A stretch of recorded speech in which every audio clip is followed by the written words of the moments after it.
नमस्कार दोस्तों, स्वागत है आपका अपने चैनल कीज टू सक्सेस में। और जैसा कि आप थंबनेल देख रहे हैं, मध्य प्रदेश प्राइमरी शिक्षक भर्ती 2022 का नया नोटिफिकेशन आ गया है, जिसमें कि जो लोग छूट गए थे वो लोग फिर से आवेदन कर सकते हैं। और उसकी न्यूनतम आयु क्या है, योग्यता क्या है, सिलेबस क्या है, ठीक है, कुल कितने पद है, रूल बुक कहाँ मिलेगी, कैसे डाउनलोड करेंगे, आवेदन की तिथि क्या है, कब से प्रारंभ हो रही है और कब तक कर सकते हैं, कितने पेपर होंगे, ठीक है, कौन कौन भर सकता है, क्या 12वीं वाला भर सकता है या कितनी उम्र तक लोग भर सकते हैं। तो ये सब हम देखेंगे रूल बुक से ही, ठीक है, जो कि अमन ने व्यापम की जो वेबसाइट है उससे डाउनलोड किया है। तो चलिए आज का वीडियो शुरू करते हैं। तो दोस्तों, वीडियो शुरू करने से पहले बता दें कि मध्य प्रदेश प्राइमरी शिक्षक के अलावा जितने भी एग्जाम होते हैं मध्य प्रदेश में, उससे संबंधित न्यूज़ और उससे संबंधित जो भी सिलेबस होता है और उससे संबंधित जो पेपर बनता है उसके पाठ्यक्रम यहाँ पर कवर किया जाता है। तो आप जाकर के पूरे प्लेलिस्ट चेक कीजिएगा, जो जो इंपॉर्टेंट लगती है वो सब देख सकते हैं आप लोग। खासकर एमपीजीके का जो सीरीज चल रहा है हम लोग का, वो तो सभी एग्जाम में पूछा जाता है, तो उसे जाकर के जरूर देखें, ठीक है। तो इसके बारे में देख लेते हैं। जैसे कि आप पीडीएफ देख रहे हैं, ठीक है, पीवी की वेबसाइट से डाउनलोड की, तो 100% रियल है, इसके बारे में कोई दिक्कत नहीं किसी को, ठीक है। तो आप ऑनलाइन आवेदन पत्र भरने की प्रारंभ तिथि क्या है, 14 दिसंबर से है, ठीक है। और जिन्होंने पहले फॉर्म भर दिया वो लोग इसमें संशोधन भी करवा सकते हैं, ठीक है। और इसके अंतिम तिथि क्या है, 2 जनवरी 2022। तो इसके बारे में देख लेते हैं कि किसको कितनी कितनी फीस देनी है। तो SC ST, अन्य पिछड़ा वर्ग और निःशक्त जन, ठीक है, जो आरक्षित वर्ग है उसको कितनी फीस देनी है, 300। और मतलब जो पोर्टल का चार्जेस होगा 20 रुपये, ये मान लीजिए वो। इसके अलावा क्या अनारक्षित जो वर्ग है उसके लिए कितनी फीस है, 500 रुपये, ये मान लीजिए कि 100 रुपये मिला करके 600। और पोर्टल की फीस मान लीजिए 60 रुपये, ये लिखा हुआ है इसमें, 660 रुपये आरक्षित वर्ग अनारक्षित वर्गों को देना है, ठीक है। इसके अलावा क्या है कि परीक्षा की दिनांक क्या है देख लेते हैं। तो परीक्षा की दिनांक हो जाएगी शनिवार के दिन, 5 मार्च की बात की जा रही है, ठीक है। इसमें 2 पेपर होंगे, 1 और 2, ठीक है। तो आपको रिपोर्टिंग का टाइम क्या है, 7 बजे से है, और सेकेंड रिपोर्टिंग टाइम 12 बजे से है, ठीक है। 3-3 ढाई घंटे का पेपर है, देख लीजिएगा। और महत्वपूर्ण निर्देश पढ़ने का समय दिया जाएगा 10 मिनट, ठीक। इसके अलावा आगे की इन्फॉर्मेशन देख लेते हैं अपन।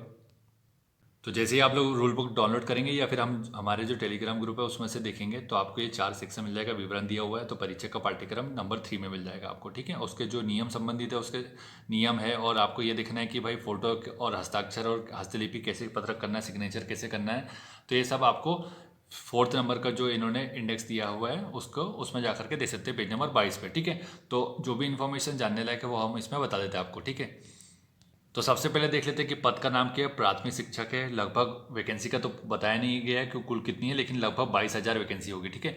नेक्स्ट है कि आवेदन पत्र किसके द्वारा भरा जाएगा, प्रोफेशनल एग्जामिनेशन बोर्ड भोपाल विभाग के निर्देशानुसार होगा, ठीक है। परीक्षा का केंद्र क्या होगा, पीवी डिसाइड करेगा, ठीक है। और कौन कौन से शहर उसमें शामिल है वो भी आपको बता दिया जाएगा अभी, ठीक है। निर्धारित शैक्षणिक योग्यता देख लेते हैं, जो कि मोस्ट इंपॉर्टेंट है। कई लोगों को ये रहता है कि 12th वाले भर सकते हैं कि नहीं, तो ग्रेजुएशन वाले भर सकते हैं कि नहीं, डिप्लोमा वाले ही भर सकते हैं क्या, BEd BLEd, सबके बारे में इसमें अच्छे से लिखा हुआ है, देख लीजिए एक एक बार, ठीक है। इसके अलावा आप नोटिफिकेशन देख सकते हैं और उसमें भी अच्छे से पढ़ सकते हैं। तो इसमें क्या लिखा, पहले देख लेते हैं। कम से कम 50% अंकों के साथ हायर सेकेंडरी और इसके समकक्ष और प्रारंभिक शिक्षा में 2 वर्ष का डिप्लोमा हो। सेकेंड है कि 50% अंकों के साथ स्नातक तथा शिक्षा स्नातक BEd जिसने राष्ट्रीय अध्यापक शिक्षा परिषद द्वारा मान्यता प्राप्त संस्थान से शिक्षा स्नातक की उपाधि प्राप्त की हो, ठीक है। इस कम से कम 45% अंकों के साथ हायर सेकेंडरी तथा उसके समकक्ष राष्ट्रीय अध्यापक शिक्षा परिषद विनियमन 2002 के अनुसार प्रारंभिक शिक्षा शास्त्र में 2 वर्ष का डिप्लोमा। नेक्स्ट है BLEd की उपाधि वाला पढ़ सकता है। और इसमें क्या है, एक और, कम से कम 50% अंकों के साथ हायर सेकेंडरी होना चाहिए तथा इसके समकक्ष और प्रारंभिक शिक्षा शास्त्र में 4 वर्षीय स्नातक होना चाहिए, ठीक है, जो कि BLEd आपको अभी बताया। इसका नेक्स्ट है कि कम से कम 50% अंकों के साथ हायर सेकेंडरी और इसके समकक्ष तथा शिक्षा शास्त्र विशेष शिक्षा से 2 वर्षीय डिप्लोमा। नेक्स्ट है स्नातक उपाधि तथा प्रारंभिक शिक्षा में 2 वर्ष का डिप्लोमा और इसके समकक्ष, ठीक है। तो ये आपको यहाँ से समझ में आ गया होगा। इसके अलावा यहाँ पे नोट लिखा हुआ है कि आरक्षित वर्ग जैसे SC ST OBC और निःशक्तजन के व्यक्ति निःशक्तजन अभ्यर्थियों के लिए अर्हताकारी अंकों में 5% की छूट दी जाएगी, ठीक है। इसके बाद हम लोग एज देख लेते हैं कि एज क्या होगी, 18 वर्ष होगी। 18 वर्ष से लेकर के 40 वर्ष तक के अभ्यर्थी भर सकते हैं इसको, ठीक है। यहाँ पे लिखा हुआ है नवीन आवेदन करने वाले अभ्यर्थी की न्यूनतम आयु कितनी होनी चाहिए, 1 जनवरी 2021 को 18 वर्ष होनी चाहिए, ठीक है। तो ग्रेजुएशन हो जाएगा, तो ग्रेजुएशन आपको पता है कि 21 वर्ष में होता है, ठीक है। 12th बेसिस के ऊपर भी भर सकते हैं आप लोग, ठीक है। नेक्स्ट देखते हैं इसके बाद परीक्षा का प्रवेश पत्र, आपको एडमिट कार्ड जो होगा वो कहाँ पर www.peb.mp.gov.in पर मिल जाएगा, ठीक है। जो आप लोग ऑनलाइन आवेदन करेंगे उसके साथ जो फोटो और हस्ताक्षर कैसे लगेंगे उसके बारे में लिखा हुआ है, ये आप लोग पढ़ लेंगे। ठीक है, इसमें क्या है, ऑनलाइन आवेदन पत्र के साथ अभ्यर्थी का कलर फोटो, हस्ताक्षर और स्वयं की हस्तलिपि को प्रपत्र प्रारूप एक के अनुसार स्कैन करके संलग्न करना है। उसके बाद क्या है, आवेदन पत्र में आवेदक को जन्मतिथि के प्रमाण पत्र यथा जैसे 10वीं 12वीं की अंक सूची को स्कैन करवा कर लगाना है। इसके बाद SC ST और OBC के लिए क्या कहा गया है कि जातीय प्रमाणीकरण हेतु सक्षम अधिकारी द्वारा जाति प्रमाण पत्र को स्कैन करवा करके संलग्न करवाना है। ठीक है, ये हो गया। इसके अलावा फोटो और हस्ताक्षर ये देख लीजिए, इसमें लिखा हुआ है फोटो का जो बैकग्राउंड होना चाहिए वो सफ़ेद होना चाहिए, पोलराइड फोटोग्राफ मान्य नहीं होगा। ठीक है, और क्या है, फोटो के ऊपरी भाग में तथा हस्ताक्षर नीचे के भाग में होंगे। ठीक है, फोटोग्राफ अच्छी गुणवत्ता वाला होना चाहिए और बैकग्राउंड उसका सफ़ेद होना चाहिए, इसका ध्यान रखिएगा आप लोग। इसके अलावा लिखा है कि फ़ोटो अगर मापदंड के अनुसार नहीं होगा तो आवेदन निरस्त कर दिया जाएगा। फोटोग्राफ भरने की तिथि से 3 माह से अधिक पुराना नहीं होना चाहिए। मतलब जो फोटो आवेदन भर रहे हैं, जैसे आप दिसंबर में भर रहे हैं तो 3 महीने के अंतर्गत, जैसे मान लीजिए कि सितंबर से लेकर के दिसंबर के बीच का फोटोग्राफ होना चाहिए। तो डेट तो आप लोग आज की खिंचा करके 1 महीना पिछले की डाल दीजिएगा, कोई प्रॉब्लम नहीं है उससे। ठीक है, फोटोग्राफ खिंचवाने की दिनांक आवेदन के नाम का स्पष्ट उल्लेख होना चाहिए, यह भी आपको बताया। जैसे संभव अभ्यर्थी द्वारा आवेदन पत्र में जैसी फोटो दाढ़ी में या क्लीन शेव में लगाया गया है तो परीक्षा हॉल में वैसी ही स्थिति में उपस्थिति दर्ज करानी पड़ेगी। इसका मतलब ये है कि अगर आपने दाढ़ी में फोटो कराया और क्लीन शेव में चले जाएंगे वहाँ पे तो आपको बाहर निकाल दिया जाएगा। ठीक है, तो बहुत ध्यान रखना है इस चीज़ का। इसका नेक्स्ट है कि यदि पढ़ने के लिए चश्मा का उपयोग किया जाता है तो चश्मा लगाकर फोटोग्राफ खिंचाया जाना होगा। काले चश्मे के साथ खिंचा हुआ फोटोग्राफ मान्य नहीं होगा। और जो आप फोटो खिंचवा रहे हैं उसकी कम से कम कितनी प्रतियाँ होना चाहिए आपके पास, 5 प्रतियाँ होना चाहिए। ठीक है, और जो साइन होगा वो फोटो के नीचे होना चाहिए। ठीक है, और कैसे नहीं होंगे, लघु हस्ताक्षर, अंग्रेजी के कैपिटल अक्षरों में हस्ताक्षर, एक से अधिक हस्ताक्षर मान्य नहीं होंगे। ठीक है, मिसिंग अथवा अस्पष्ट फोटो हस्ताक्षर हस्तलिपि डेटा आवेदन पर आवेदन पत्र अमान्य किए जाएंगे। इसका नेक्स्ट क्या है, जो हस्ताक्षर आप करेंगे उसी के समान हस्ताक्षर आपको परीक्षा हॉल में भी करना पड़ेगा और काउंसलिंग के समय भी करना पड़ेगा। ठीक है, नेक्स्ट देखते हैं इसके बाद। तो यहाँ पे देख लीजिए आवेदन भरने की तिथि 14 दिसंबर है। ठीक है, इसके अलावा क्या है, कुल 20 दिवस दिए हैं भरने के लिए। 2 पेपर हो जाएंगे। ठीक है, 9 से 11:30 और 2 से 4:30, 150 अंक के 2 पेपर हो जाएंगे। ठीक है, सिलेबस में देख लेंगे किससे कितने मार्क्स का आने वाला है।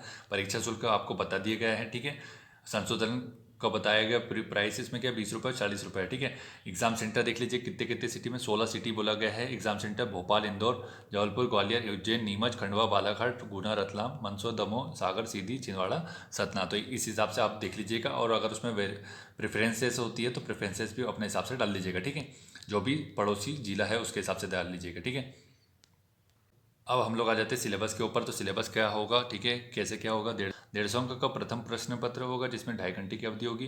प्रत्येक प्रश्न के लिए 1 अंक का और ऋणात्मक मूल्यांकन नहीं होगा, नेगेटिव मार्किंग नहीं है, सबसे अच्छी बात। ठीक है, नेक्स्ट है कि जो MCQ फॉर्म में होंगे 4 MCQ होंगे एक क्वेश्चन के लिए, तो आपको सही विकल्प का चयन करना है। इसके बाद आपको ये देखना है कि सिलेबस में क्या क्या पूछा जा रहा है, कितने कितने मार्क्स से किस में क्या क्या पूछा जा रहा है। तो बाल विकास एवं शिक्षा शास्त्र, चाइल्ड डेवलपमेंट एंड पेडागोगी से कितने 30 MCQ पूछेंगे, मतलब 30 मार्क्स के। इसका तो आपको 2 लैंग्वेज चूज़ करनी है, भाषा 1 और भाषा 2। भाषा 1 जो भी मीडियम में आप देना चाहते हैं, भाषा 2 उससे अलग होगी।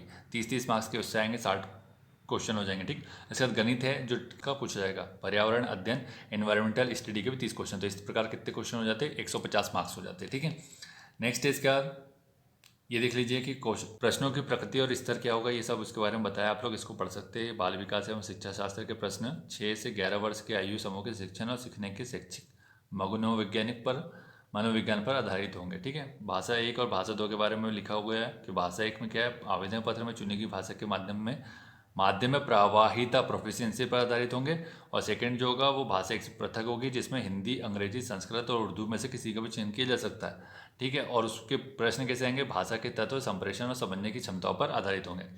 गणित और पर्यावरण अध्ययन के लिए प्रश्न विषय की अवधारणा, समस्या समाधान, पेडागोगी की समझ पर आधारित होंगे।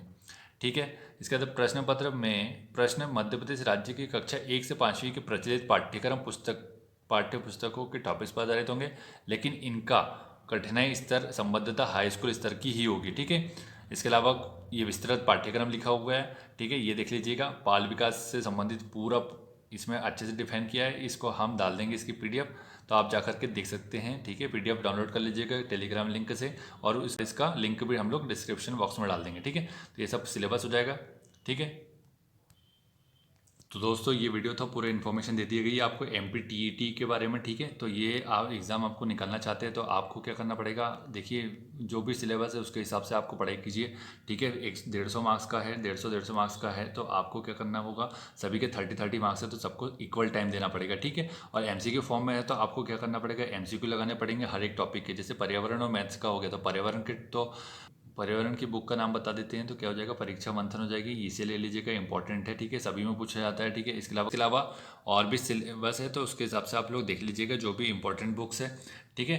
तो उसे आप लोग निपटाइएगा और ज़्यादा से ज़्यादा रिवीजन कीजिएगा। देखिए मल्टीपल टाइम रिवीजन अगर आप लोग करेंगे तो क्या हो जाएगा कि वहाँ से आपको कॉन्फिडेंस बिल्डअप होगा, जैसे क्वेश्चन आपके सही होंगे, ठीक है। टेस्ट सीरीज लेना है तो ले लीजिएगा, लेना चाहिए वैसे कायदे में, क्योंकि क्या हो, जो भी गलतियाँ हो रही है वो सब टेस्ट में गलतियाँ होना चाहिए, क्योंकि जो मेन टेस्ट देने जा रहे थे हम फाइनल एग्जाम, उस समय क्या होना चाहिए, किसी प्रकार की कोई भी सिली मिस्टेक्स नहीं होना चाहिए, तो आपके चांसेस ज़्यादा बढ़ जाते हैं, ठीक है। अब ये मान लीजिए कि नेगेटिव मार्किंग नहीं है तो फिर जो 300 है उसमें से ये मान लीजिए जो प्रथम प्रश्न पत्र है वो ही डिसाइडर है, उसमें से मान लीजिए कि अगर आपके 110 से 120 अगर क्वेश्चन सही हो जाते हैं तो आपको निश्चित तौर पर सफलता हासिल हो जाएगी, ठीक है। तो वीडियो कैसा लगा, वीडियो को लाइक और शेयर करके बताएंगे आप लोग, और चैनल को सब्सक्राइब कर लीजिएगा जो भी यहाँ पर नए हैं। Thank you so much for watching.